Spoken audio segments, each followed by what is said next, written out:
President Trump wants this fixed, and I'm going to fix it. We will conduct targeted enforcement operations.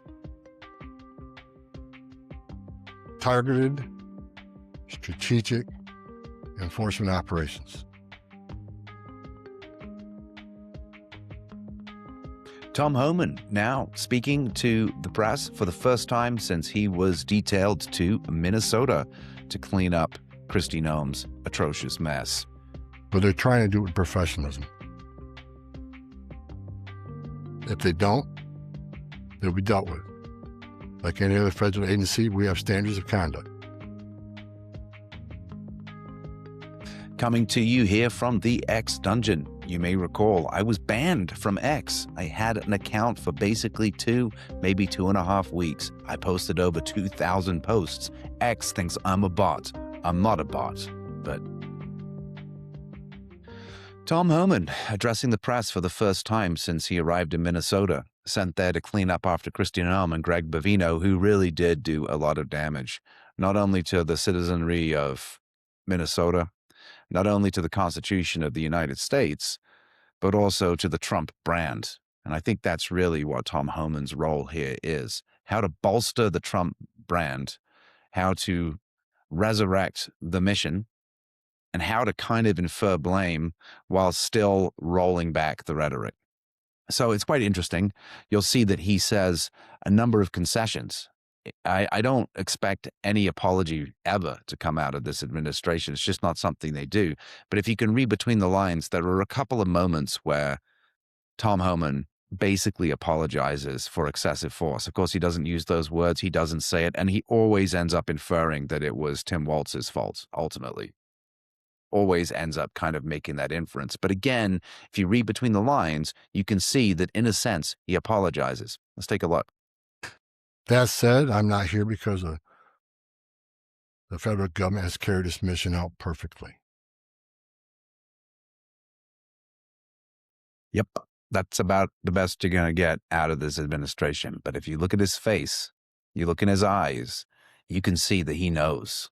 He knows. President Trump wants this fixed, and I'm going to fix it. With your help. With your help. I'm going to fix it. With your help. Those last 3 words are incredibly important. They're collaborative. They show that he is reaching out and seeking to work with the state to solve this problem. But similarly, there is some ambiguity because he's going to fix it. You could just end the clip right there, as I did in the introduction, and it seems to suggest that he's come as the strong man to save the day. With your help, to end the clip, to end the statement, shows that he's going to do it, but he's going to need help, and he's actually come here, in a sense, to find some sort of mutually agreeable solution and exit, one might hope. But with your help, very, very significant. It shows in some respect that the federal government is recognizing the state's sovereignty, even though while much of his speech infers a subtext of total federal supremacy and that the states are secondary and need to do kind of as they're told and toe the line, here is a clear overt statement that the federal government needs to work with the states, which of course is how the Constitution was ultimately designed. So I think that's telling.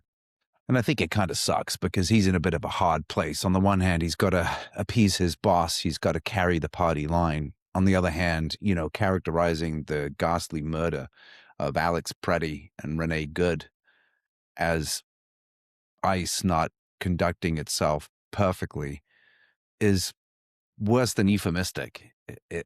It's awful. If it wasn't for the fact of the gravity of those simple words in the context of where we all are, it's just, you kind of would have liked to hear an admission, not an admission of guilt, nothing to incriminate his officers, but something that at least says, you know what, we're sorry for what has happened here. Things have got out of control.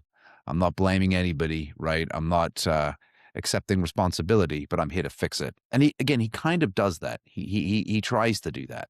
So here's another clip. Check it out. I didn't come here looking for photo ops or headlines. I come here looking for solutions. I do not want to hear that everything's been done here has been perfect. Nothing's ever perfect, and anything can be improved on. And what we've been working on is making this operation safer, more efficient, by the book. The mission is going to improve because of the changes we're making it internally.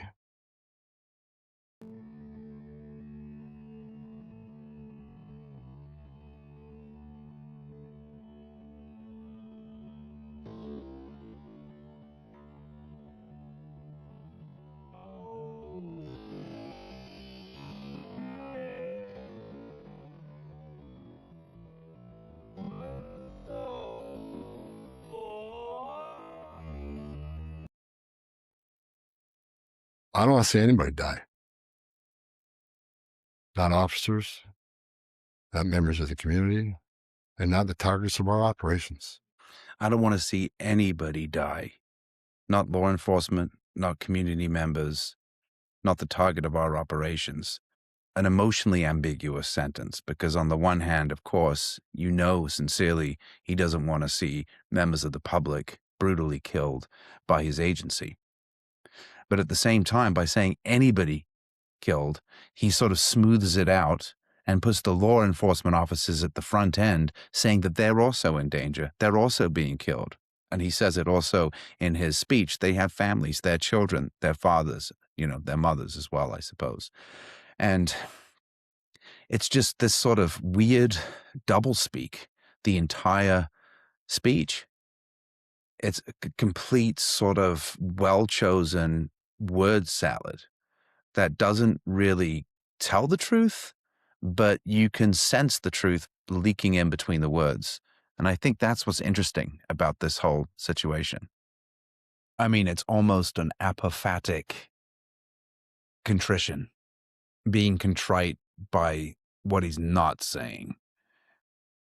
And that's interesting. But I think he has to, right? He has to control this narrative because the Trump administration, again, just doesn't apologize. They follow the 48 laws of power or some stupid PSYOPs playbook where if you are contrite, then you're weak. Never admit fault. Take credit for everything. Never admit fault. That's kind of the Trump playbook. If you admit fault, then the people that are just deranged with this Trump Messiah complex will agree that you've done something wrong. But if you maintain always that you haven't done anything wrong and that it's somebody else's fault, then the Trump Messiah complex kicks in to those moronic followers and, you haven't done anything wrong.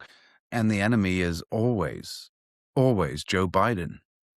Well, look, the Border Patrol, last 4 years under Joe Biden, we had an open border where 10, 12,000 people a day are coming across the border. Border Patrol got overwhelmed, which means we sent thousands of ICE agents down there to help deal with that humanitarian crisis, help secure the border. Now we have millions of people released in this nation, many unvetted. Now we got to find them.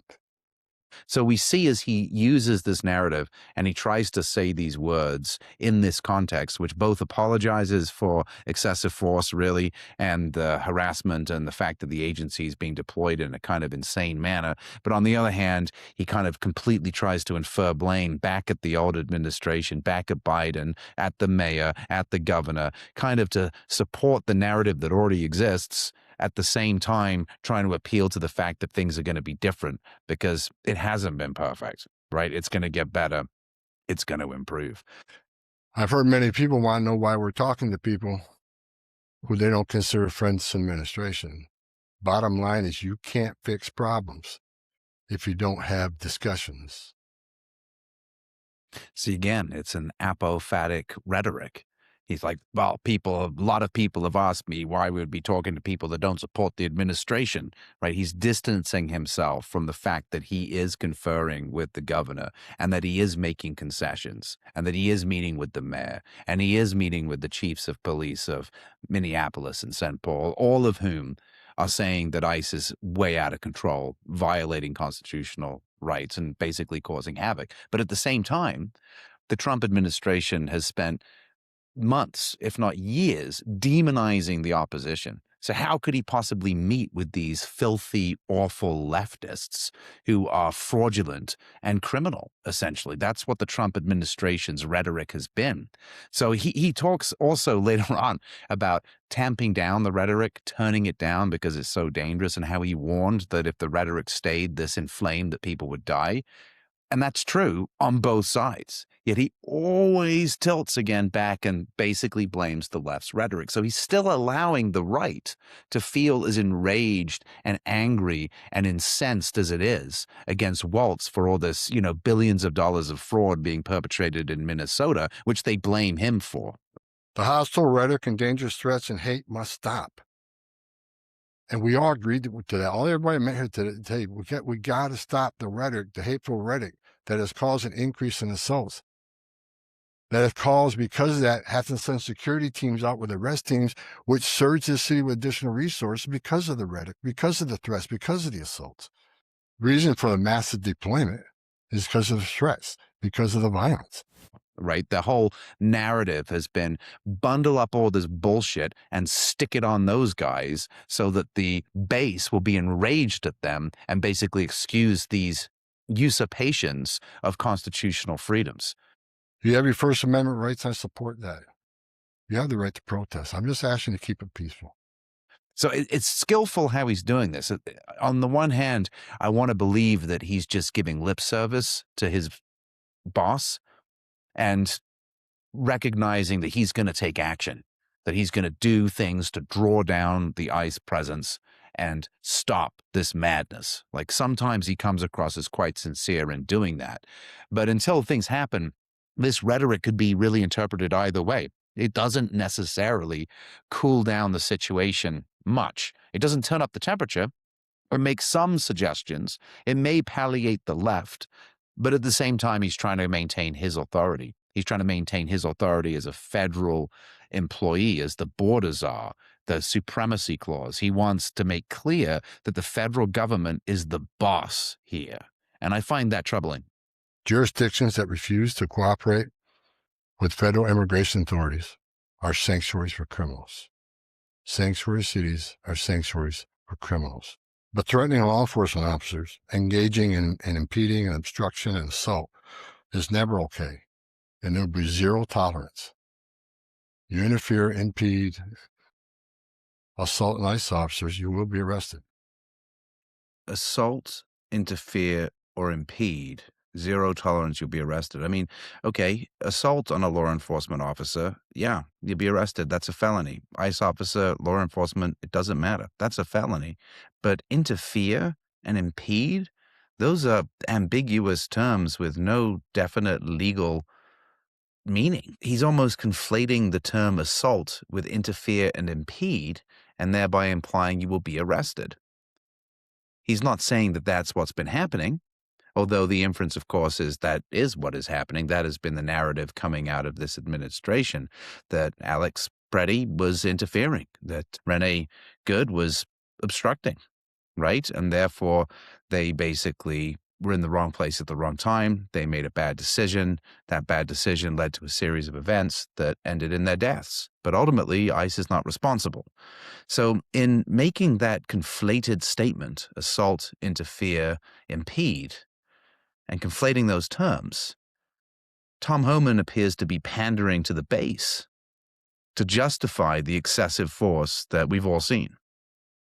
I find that somewhat troubling too, because it's dishonest, and it basically is deliberately positioning publicly ICE's position that they have not done anything wrong ultimately. And I'm not sure that it's true to suggest that you can't interfere. I don't really know what that means. Is standing on the side of the road filming interference? Is filming an ICE agent who's masked or his car when he's going about his duties, is that interference? Or is that the First Amendment? According to Tom Homan, if you interfere, you will be arrested and there's zero tolerance. So, yeah, not a helpful statement in the context of the facts at issue that brought him to the Twin Cities. I think most disturbing of all, though, is that he never really addresses the impact on the 10th Amendment. The inference, the subtext is always that ICE has a general police power. And that is not true. And because, of course, the 10th Amendment reserves the general police power to the states and the people, ICE has a very, very particular, specific mandate enumerated by Congress. That's the only way federal law enforcement exists. It has to operate under enumerated powers as enacted by Congress. And so ICE does have a sweeping jurisdiction. I've done another video on ICE's powers. Please watch that if you like. But ultimately, he maintains the subtext that ICE is doing its job, that it's a legitimate law enforcement agency, and that it basically has jurisdiction to act in this way. One thing we did agree on, though, everybody I talked to agreed on, was that community safety is paramount. One thing we all agreed on was U.S. Immigration Customs Enforcement is a legitimate law enforcement agency that has a duty to enforce the laws enacted by Congress and keep this community safe. Because he's meeting with Waltz, he's meeting with Frey, he's meeting with the chiefs of police, he's meeting with business leaders and religious leaders because he knows that they have to do something. At the same time, he has to make it look like he's the one that's calling the shots. This federal supremacy clause issue, the federal government is your boss. That's not what's really going on. Read between the lines. Look at the subtext. He's trying to find a way to withdraw ICE while maintaining face and looking as though he is still fulfilling the mission.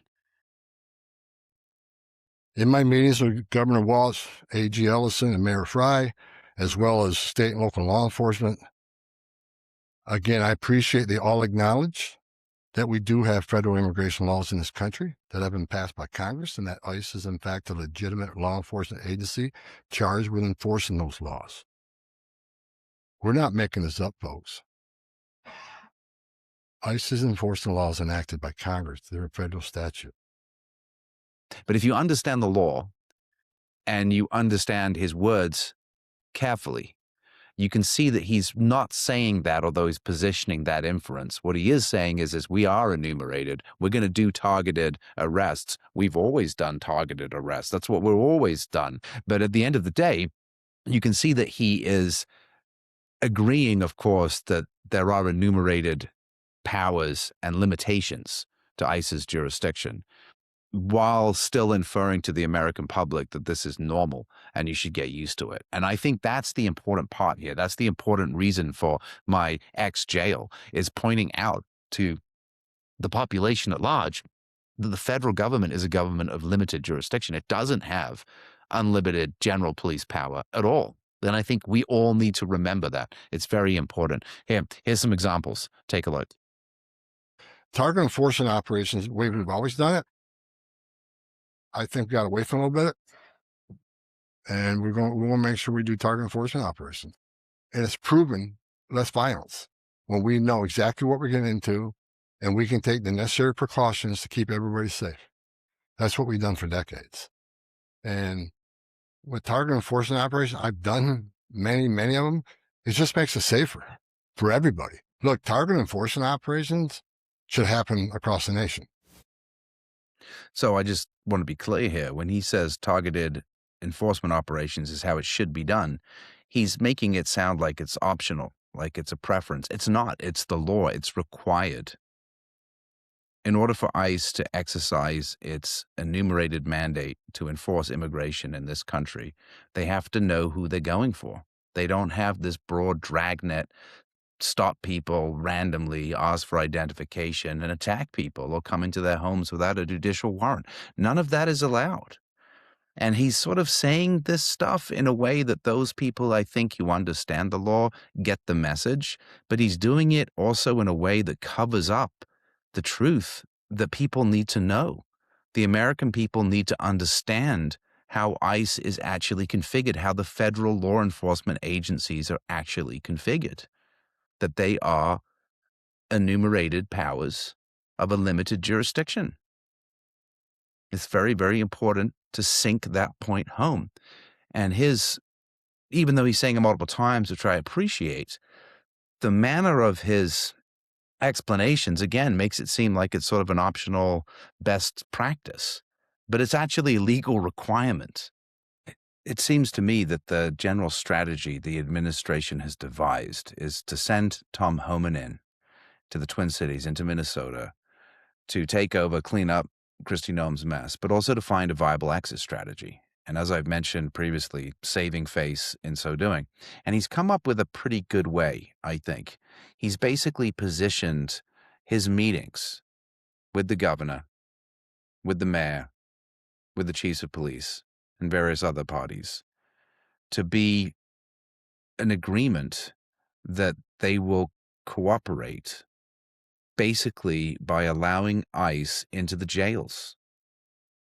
He kind of seems to suggest that the state has just been releasing illegal immigrants who were criminals from jails without informing ICE and just letting them back into the street. I mean, that does sound implausible, but that's essentially what he's saying. He is blaming the administration in Minnesota for essentially having a revolving door in the jails, whereby illegal immigrants who have been arrested are simply turned back out onto the street. And then they have to go and hunt them down, and they have to go and find them. And when they try to hunt them down and find them, this causes all sorts of problems because it can't just be one agent to arrest one person because they're doing it in unknown territory. They know who they're looking for. It's got to be targeted, right? Under the enumerated powers. So they know the name of the individual and they know the last known address or suspected whereabouts, but they don't know who's there when they get there.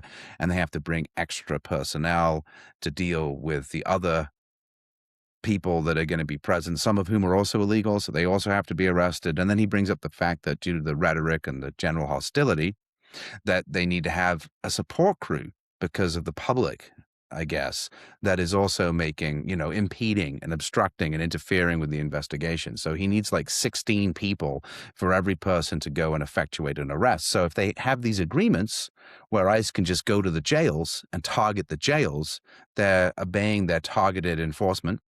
And they're basically, getting folks that are already locked up and they don't need to expend as much manpower. And therefore, he can draw down the presence of the agents there. So the whole thing's quite clever, really. He's basically come up with this idea, and I'm sure it's very agreeable to everybody involved because it makes sense. And at the same time, he can make his argument that, he's saving the day.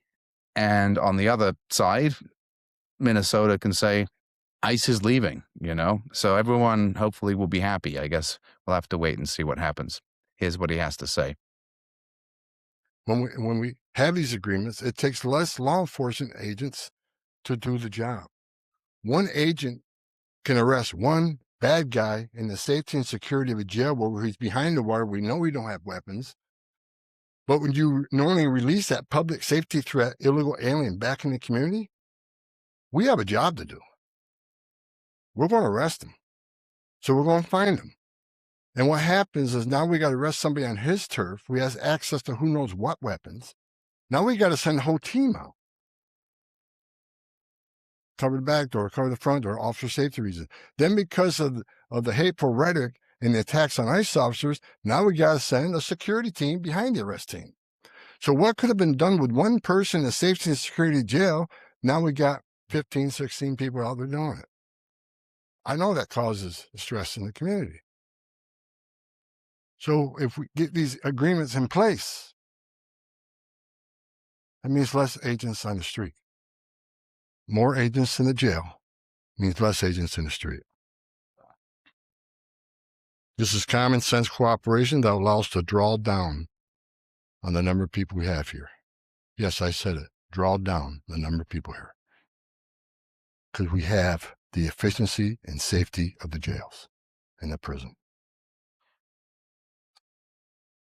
So, there you have it. He's excusing the conduct by basically framing it now that the state has been releasing illegal immigrants who are jailed. And that has necessitated the surge. Operation Metro Surge is a result of the revolving door in the Minnesota jails. I don't know if that's been said before. I certainly haven't heard that before. I know it's been sort of inferred in other ways. I think the worst of the worst and I think Kristi Noem had mentioned something along those lines, but I'm not sure if that's really the case or not. I mean, it seems that he is inferring that the state was deliberately releasing criminals or was lax enough to be releasing criminals. I mean, they have a justice system. I'm not sure why they'd be releasing criminals that are illegal immigrants back into the general population. But anyway, so that's his strategy. Excuse the metro surge and the excessive numbers of agents, 3,000, 4,000, 5,000 agents in the Twin Cities, and at the same time, basically bolster that the targeted enforcement has been happening and it certainly will be in the future. And then, we don't need as many people because we're going to be targeting the guys in the jails. Elegant solution. Let's see what happens. Give us access to the illegal alien public safety threat and the safety and security of a jail. We can draw down those resources. But based on the discussions I've had with the governor and the AG, we can start drawing down those resources as far as those looking for public safety threats being released and do it in the jail with much less people. So the drawdown is going to happen based on these agreements. But the drawdown can happen even more if the hateful rhetoric and the impediment and interference will stop. So Border Patrol, I was a Border Patrol agent. These men and women are patriots. God bless them. They're here to help us. And the drawdown will come soon, depending on when this actually, I see this in play. But the agreements to have alone is going to cause a significant drawdown. So you're going to see a drawdown.